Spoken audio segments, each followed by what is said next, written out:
Why run Ragnar? I don't know, really. I'm here running. I'm fat, therefore I run. My brother-in-law started running a couple years ago and has been trying to talk us into doing it. I do this because the werewolf inside of me tells me this needs to be done. I was the last one that I guess I gave in. So I'm doing the Wasatch Back so that I can eat more. Just for the sheer fun of it. You're getting a group of people that love to run, they love to exercise, they love to challenge themselves in a way that is different than just an individual race. This is a team effort, really, that not any one person can do alone.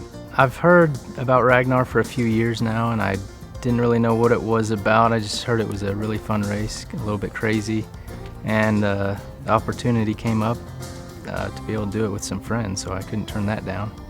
Somebody came up with the idea of Priceless, and really it was a perfect title for the race and for the experience that we had.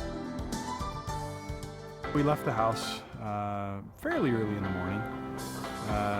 Hillary decorated our car, painted it up, put a couple signs on it, things like that. Ragnar bust. We drove up to Logan, and when we got to the starting line, a lot of activity, a lot of excitement. We got the pictures taken, and Kevin Abbott was our first runner out. And as he took off, he turned to his teammates and he said, "You'd better hurry because I'm going to run 7-minute miles." It was really fun to be able to be there to see them off. We didn't get to spend that much time with them throughout the day, but it was good to support them and at least send them off properly.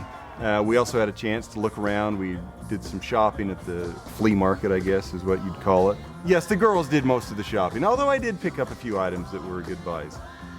We also then went and we did the Nordic Track Challenge. I don't know if that was such a good idea before the start of a race. I just wanted the free t-shirt. The cars were great. It's interesting to see all the different ideas that everybody has, and then it's more interesting to think about all the stories behind each of the different cars, because you know that each and every single car out there had some kind of story behind their team and why they were there. It was just really cool to see, how much work goes into decorating these cars and how passionate people are about this race. Van 1 had a fantastic first 6 legs. They beat their projected time by about 20 minutes, and they came in, they were excited, they were fresh, they did a great job. We kind of hung around the exchange for a while, and it was great just to feel the atmosphere of everybody there. There were runners just all over the place. That first transition is just crazy. There are just so many people. Everyone feels good at that time of the day. We started at 10 o'clock. No one's tired. They're all excited. They're ready for their first race. And so really, I love the first transition. We actually had about an hour and a half before the other team arrived, so I know some of our team got on conference calls and actually worked. Porta potties were pretty good. I kind of think of them as sacred ground, not only because it's highly coded, but also because I think there's a lot of praying going on inside those porta potties. That's your last chance to ask for help before you get out on the road and start racing. I don't know if you ever get used to porta potties. It's easier to go in them at night because you can't see what's beyond the lid of the toilet. The porta potty is a holy place. Steve got off on the first leg, and I think we were excited to finally just get going. Steve Farnsworth's favorite place to eat is Burger Supreme. And his favorite sandwich there is a pastrami burger.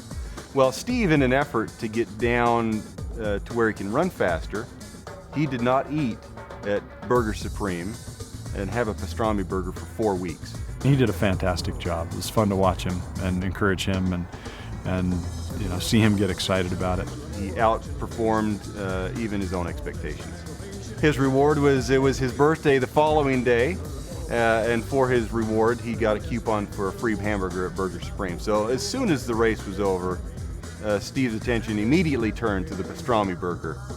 And then Curtis ran, and of course Curtis has done Ironmans. That guy's unbreakable. Curtis is just a solid guy. I mean, he does what he needs to. You don't ever have to question his abilities. You can always know that he's going to give 110%. He just goes out and gets the job done. That's one of the things I really like about Curtis.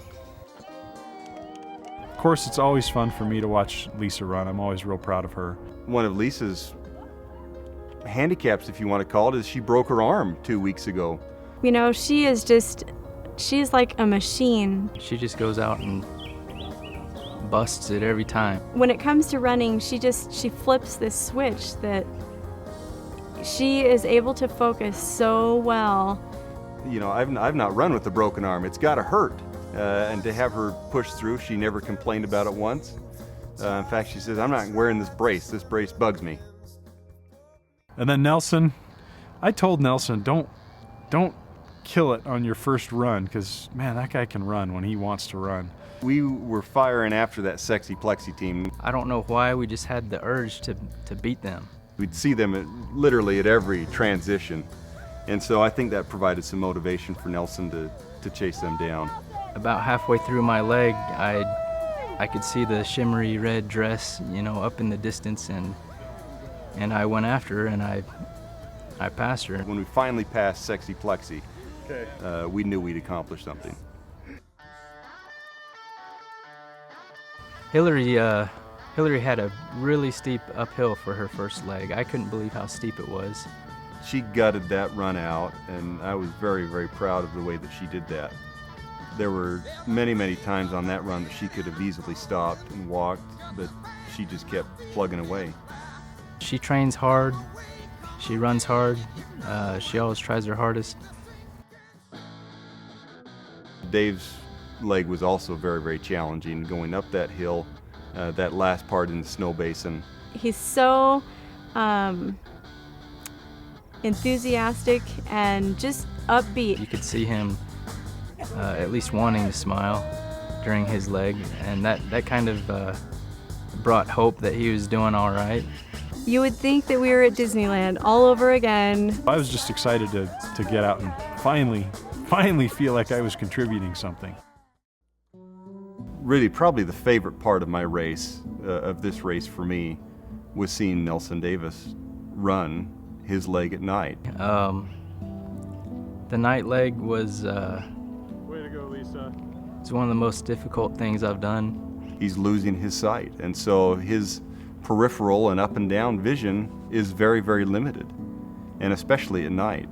All of a sudden I just tripped. I don't know what I tripped on or anything, but I fell over.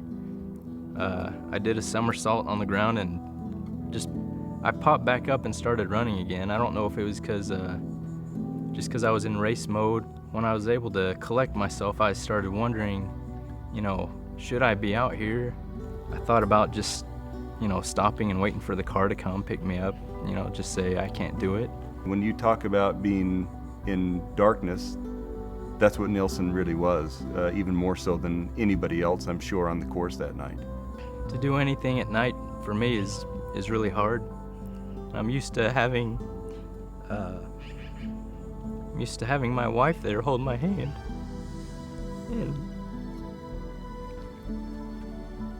and she wasn't there. I mean, she was in the car, but she couldn't do anything to help me. His focus really was on the white line on the road. And what a great symbol, what a great metaphor really for life, to keep focused, to stay on the path, stay on the line. That's all I needed. I mean, I was able to get through it.